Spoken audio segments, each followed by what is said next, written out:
मामन खान के हाल ही में दिए गए बयान पर सीएम से लेकर के आपने पीएम तक को सुना होगा। लगातार मैं आपको इसी चैनल पर अपडेट दे रहा हूं। आज के इस वीडियो में इसी पर मैं चर्चा करूंगा और पूरी तरह से भाजपा को एक्सपोज करूंगा और उसका जो मुस्लिम मुखालिफ चेहरा है वो आपके सामने लाने की कोशिश करूंगा। बस आपसे छोटी सी रिक्वेस्ट है कि आप वीडियो को पूरा जरूर देखें।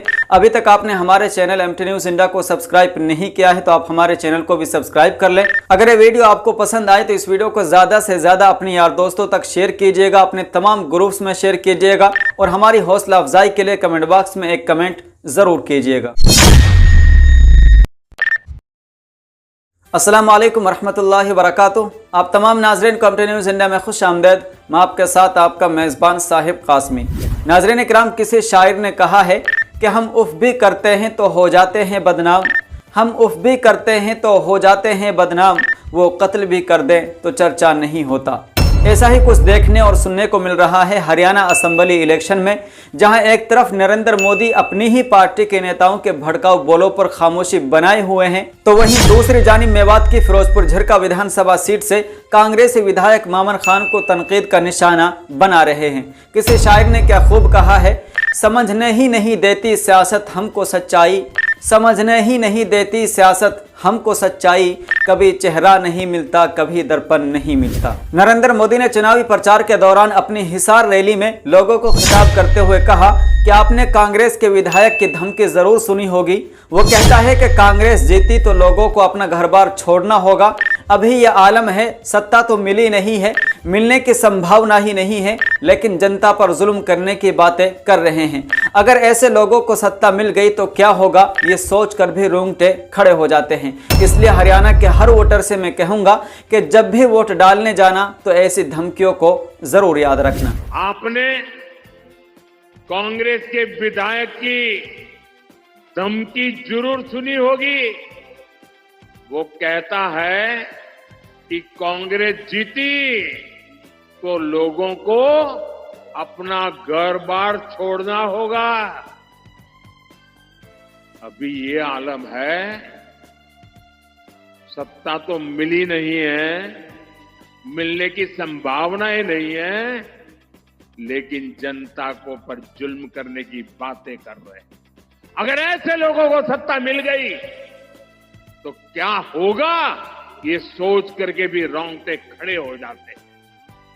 इसलिए हरियाणा के हर वोटर से मैं कहूंगा कि जब भी वोट डालने जाना तो ऐसी धमकियों को जरूर याद रखना। हालांकि मामन खान का दिया हुआ यह बयान नूह हिंसा के तनाजुर में था और खास उन लोगों के लिए था जिन्होंने नूह हिंसा में दलाली की थी, हजारों बेगुनाहों को जेल की सलाखों में डलवाने का काम किया था। वक्त आएगा, सरकार बनेगी इंशाअल्लाह।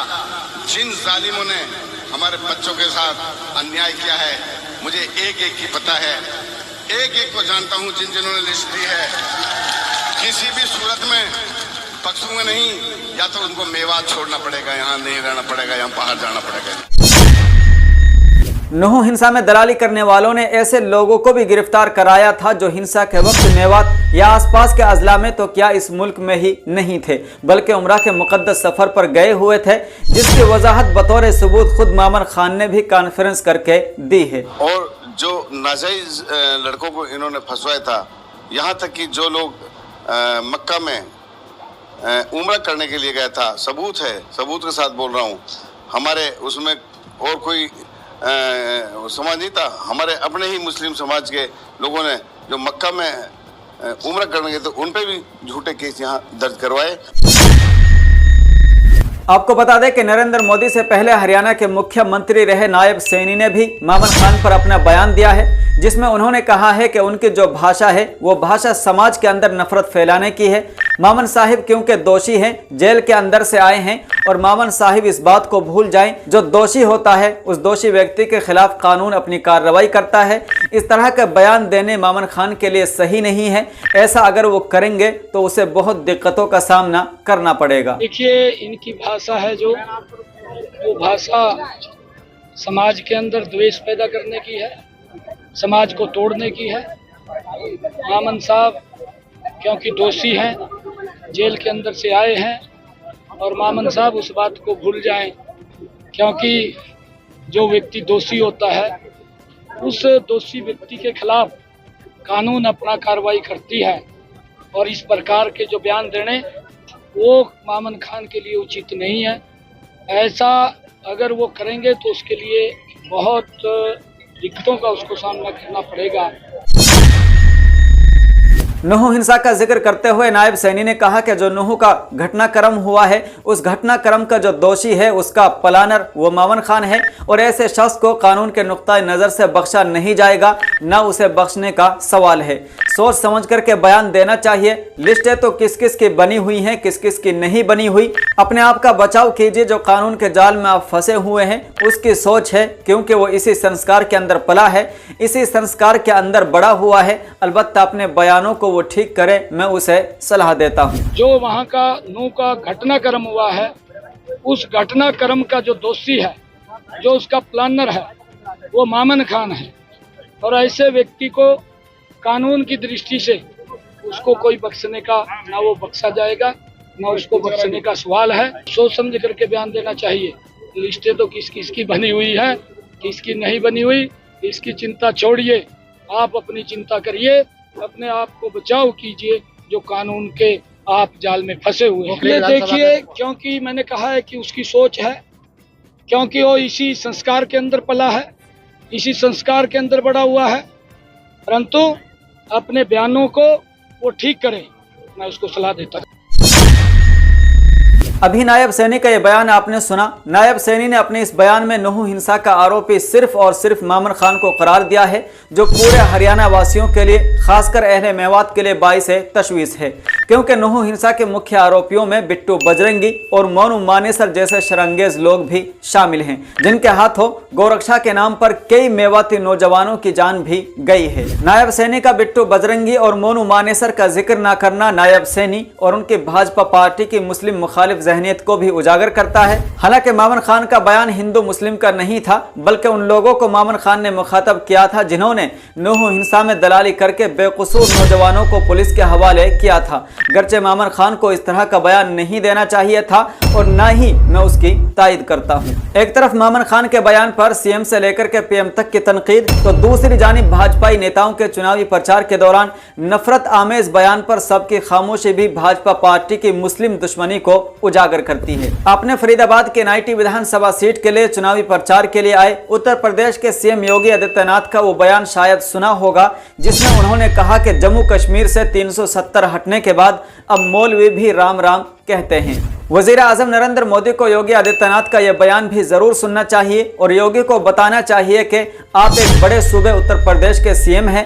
इतने बड़े ओहदे पर रहते हुए विशेष समुदाय के विशेष लोगों के बारे में नफरत अंगेज तबसरा करना सिर्फ और सिर्फ नफरत को बढ़ावा देना और समुदाय विशेष के जज्बात को मजरूह करना है, जो आपके ओहदे के लिए मौजू नहीं है। इतना ही नहीं, चुनावी प्रचार के लिए हरियाणा के सोनीपत आए आसाम के मुख्यमंत्री ने भी भड़काऊ बोल बोले और कहा कि कांग्रेस ने मुल्क के कोने कोने में छोटे मोटे बाबर पाल रखे हैं, हमें ऐसा करना है जैसा अयोध्या में बाबर राज खत्म हुआ, राम राज शुरू हुआ। इस मुल्क में आज भी छोटे मोटे बाबर घूम रहे हैं, हमें उन सब को इस मुल्क से धक्का देकर के बाहर निकालना है। उसने मजीद कहा कि राहुल गांधी हमारे आसाम में आए थे, वो मुझसे पूछ रहे थे कि आपने 600 मदारिस बंद कर दिए हैं, मुस्तकबिल में आपका क्या इरादा है। मैंने राहुल गांधी से कहा अभी मैंने 600 मदरसों को बंद किया है, आगे जाकर मैं इन सब को बंद कर दूंगा, यही हमारा इरादा है और कुछ इरादा नहीं है। हमें मुल्क में मदरसे की तालीम नहीं चाहिए, हमें डॉक्टर और इंजीनियर चाहिए। देश का कोने कोने में भी और ऐसा ही बाबर को पाल के रखा है। भाइयों और बहनों, हमें ऐसा ही करना है जैसे अयोध्या में बाबर राज का खत्म हुआ, भव्य राम मंदिर निर्माण हुआ। ये देश में भी जो छोटे मोटे अभी भी बाबर घूम रहा है, सबको धक्का दे दे के हमें ये देश से निकालना है, सबको धक्का दे दे के हमें ये देश से निकालना है।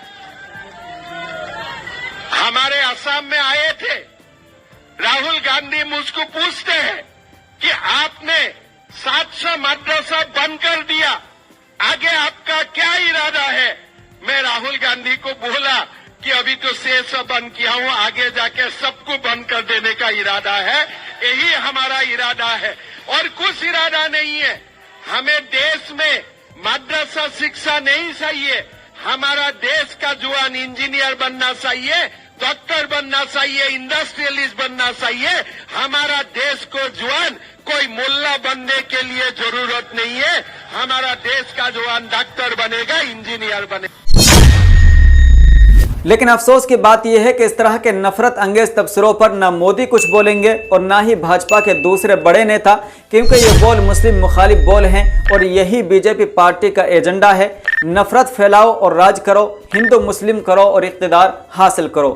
इर्तिज़ा नशात ने क्या खूब कहा है, कुर्सी है तुम्हारा ये जनाजा तो नहीं है, कुर्सी है तुम्हारा ये जनाजा तो नहीं है, कुछ कर नहीं सकते तो उतर क्यों नहीं जाते। इसी तरह नादिम नदीम का यह शेर भी मौजूदा सिचुएशन की खूब मंजर कशी करता है। इनसे उम्मीद ना रख हैं ये सियासत वाले, इनसे उम्मीद ना रख है ये सियासत वाले, ये किसी से भी मोहब्बत नहीं करने वाले। इसलिए आप तमाम से मेरी गुजारिश है कि आप इन नेताओं के पीछे ना चलें, इन नेताओं के बयानात को आप नज़रअंदाज करें, आप इनके बयानात को इग्नोर करें, अपने भाईचारे को बरकरार रखें और आज़ादी के साथ अपनी वोट का इस्तेमाल करके अपने विधायक को विधानसभा में पहुंचाने का काम करें। अब इस खबर में इतना ही, फिर मिलते हैं किसी अगले वीडियो के साथ। अस्सलाम वालेकुम रहमतुल्लाहि व बरकातुहू।